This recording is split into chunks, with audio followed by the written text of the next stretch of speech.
Le port Tangemed se voit désormais positionné parmi les meilleurs ports à conteneurs du monde, avec un troisième rang mondial selon le classement de l'indice mondial de performance des ports. Pour en parler, nous retrouvons en direct de Rabat Badr Zahir Al-Azraq, professeur chercheur en droit des affaires à la FSJES Mohamedia. Bonjour professeur et merci de répondre à notre invitation. Alors, professeur, le port Tangemed figure parmi les trois meilleurs ports. Donc, je disais également, le port Tangemed figure parmi les trois meilleurs ports à conteneurs au monde. Comment expliquer cette performance et quels ont été, d'après vous, les déterminants de cette performance mondiale ?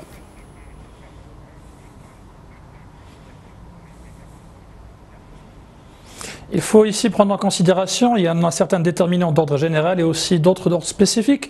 Commençons par tout ce qui est général. Tout d'abord, le positionnement géostratégique de ce complexe portuaire de 4e génération, juste à côté des plus importantes routes maritimes, notamment celles passant par le détroit du Gibraltar, et juste à côté du plus grand marché international qui est le marché européen, et aussi liant l'Orient à l'extrait, aussi au marché des États-Unis d'Amérique, aussi au marché de l'Amérique latine, l'Afrique occidentale. Donc c'est un positionnement qui a vraiment donné certaines clés de succès à ce complexe portuaire Tangemed.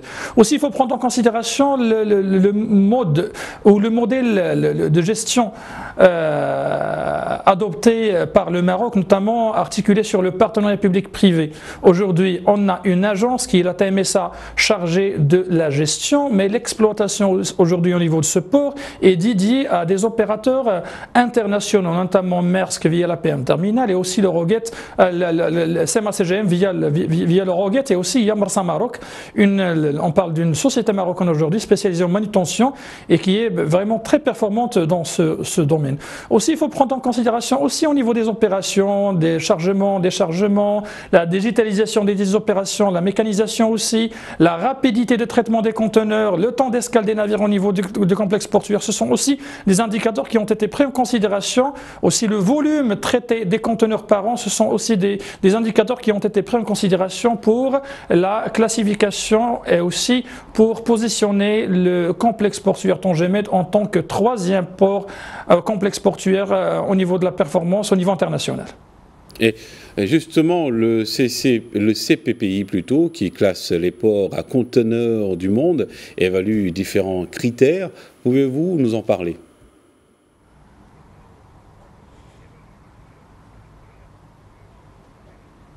Ok, donc c'est un classement regroupant certains critères, notamment tout d'abord le premier critère, c'est le temps d'escale des navires au niveau du complexe portuaire, n'importe port ou n'importe complexe portuaire.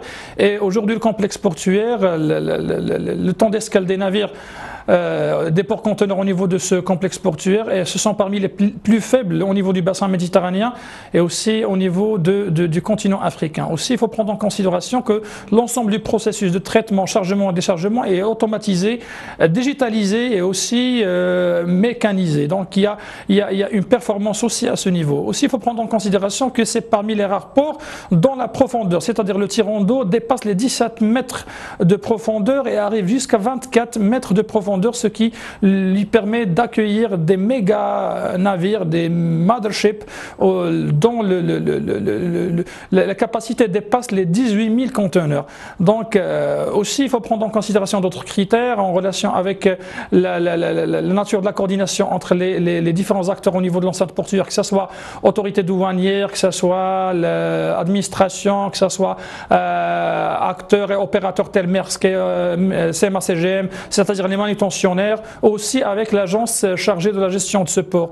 Donc le temps, la logistique, la digitalisation, la qualité de l'infrastructure sont des critères qui ont positionné le complexe portuaire aujourd'hui parmi les top 3 au niveau international. Et dans cette dynamique, justement aussi, quel impact aura ce classement sur l'efficacité de ce hub logistique majeur pour le commerce maritime mondial ?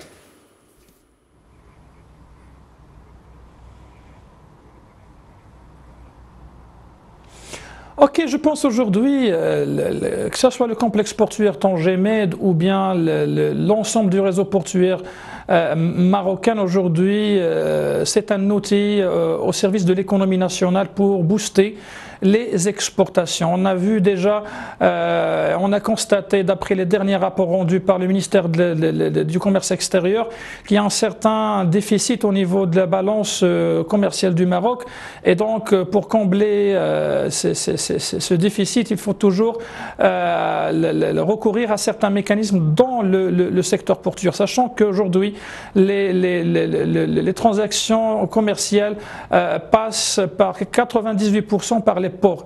Donc c'est un mécanisme, c'est un instrument primordial et vital pour l'économie nationale. Donc raison pour laquelle aujourd'hui le Maroc ne compte pas seulement sur Tangemed pour booster l'économie nationale et combler ce déficit commercial, mais il essaie toujours de reproduire cette expérience réussite. Aujourd'hui on a en cours de construction le mégaport de Nador West Med qui sera dédié aux hydrocarbures et aux énergies.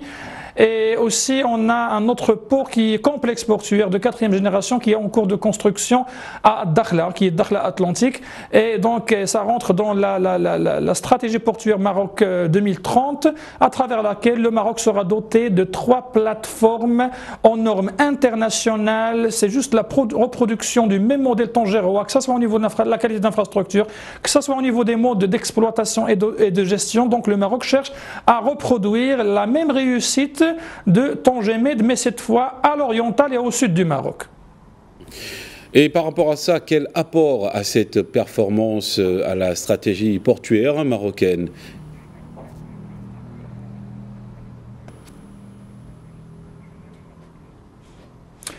Certes, aujourd'hui, la stratégie portuaire marocaine cherche à créer 6 pôles.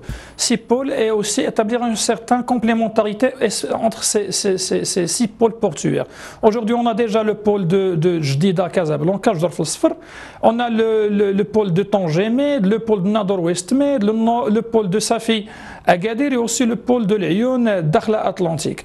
Donc, après la création des dites pôles, on va passer à la spécialisation, c'est-à-dire chaque pôle portuaire sera spécialisé à une certaine activité portuaire, notamment par exemple le complexe portuaire Tangemed est aujourd'hui spécialisé aux opérations de transbordement de conteneurs et aussi en matière de ro-ro, c'est-à-dire l'export des véhicules. Le complexe portuaire Nador West Med sera spécialisé en tout ce qui est énergétique, c'est-à-dire les hydrocarbures, le GNL, le gaz naturel, parce qu'il est lié à des gazoducs traversant le Maroc vers l'Europe, et aussi le mégaport de Dakhla Atlantique sera aussi un port dédié au transbordement, mais cette fois à destination de l'Amérique latine, à destination de l'Afrique occidentale.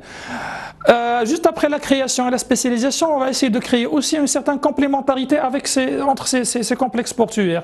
Parce qu'il ne suffit pas seulement de créer des ports indépendants, autonomes, mais sans aucune liaison, sans aucune complémentarité entre ces ports.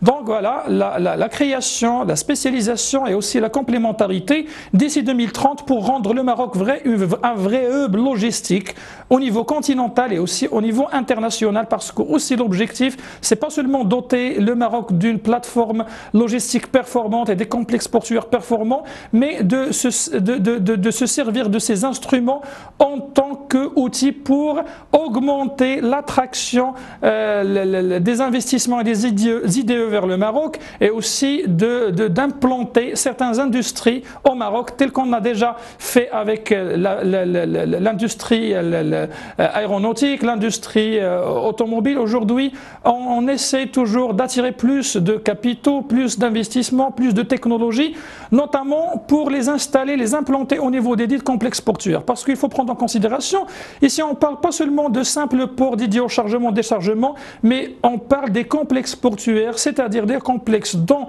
l'activité principale c'est le chargement, les déchargements, mais aussi ce sont des complexes industriels, des complexes commerciaux à l'image de Tangemed. Donc le Maroc tente aussi, pas seulement de se limiter à la construction et le renforcement de l'infrastructure portuaire, mais aussi le renforcement de la capacité des zones franches industrielles et commerciales, et pour permettre au Maroc, à partir de 2030, de maroccaniser certaines industries et de récolter les bénéfices de cette marocanisation. Au vu de tout cela, comment aujourd'hui le port de Tangemed contribue-t-il à renforcer la compétitivité de l'économie marocaine et à attirer ces investissements dans le secteur logistique, selon vous ?